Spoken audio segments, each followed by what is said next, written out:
Francis. Good day, mate. Hi. How are you? I'm great. I mean, we're sitting here, we're talking about food. Talking about wine. We're talking about vino. Yeah. We're talking to our friends out there in TV land about their pairings for their Feast of Five Senses tasting menu from Porch Restaurant. I know you know Porch. I know Porch. I know Jane Gilroy real well. Fabulous, Yeah. lovely lady. Terrific chef, Yeah. great human being. She's got that Southern fried tweak to her too. She does have a little bit of that Southern fried tweak to her. She likes the redneck food. She does indeed. So we've got a pretty fun menu from her here. We're starting off with a soup that is an amalgam of a couple of different squashes, and then I know those ones up. I got to admit. The Tromoncino and Delicata.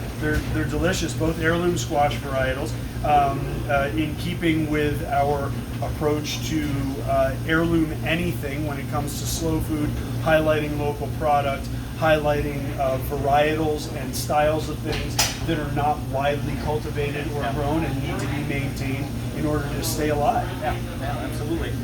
In light of that, this is a grape that is getting resurrected. It's called Suso Maniello, and this is a rosé made from old bush vines that are dry farmed, organic. This never sees the inside of a barrel. It's stainless steel. Once they ferment it out of the press, they let it sit with the lees, that is the dead yeast cells, for a bit, which gives a rosé a little extra texture.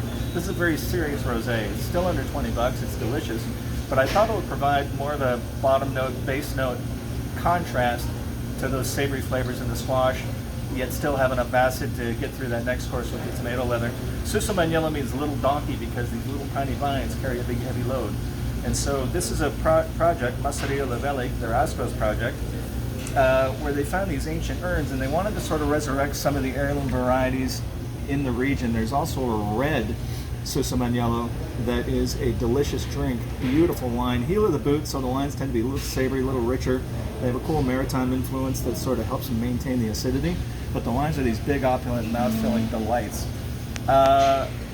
Also, which would complement the tomato leather, is this lovely element from Canuta San Antonio. These guys are producers in the Veneto. They produce some amazing Amarone, but they also do some fairly innovative things, like individual expressions of the grapes of the region. Like they have a wonderful little rosé made out of rondinella. They have a great little red called Cordina. This is actually more of a classical, old school wine from the area called Rapasa, where they run juice on top of an already spent set of leaves and stems and seeds from a previous pressing of Amarone. And as a result, that wine that sits on top of those literally is just passing over those skins already in there and getting a little extra color, a little extra boost from the raisinated grapes from the Amarone. Does it take a lot of that characteristic? Oh yeah, Yep. yeah. Amarones are usually these big, heavy port-like wines. This is sort of like an Amarone Junior, except it doesn't have that sort of heft and oomph and alcohol. This has a little more lightness, brightness. Think fat Pinot Noir, for want of a better phrase. It has a richness to it that we easily identify and are comfortable with. There's not a lot of new oak tannin here, and the alcohol is usually around 14%. So it's gives you some delicious framework on the table. Amarone Jr. Yeah, Oh, that's what it is. He's such a nice boy. That's what it is. Little Amarone. Fabulous. Yeah.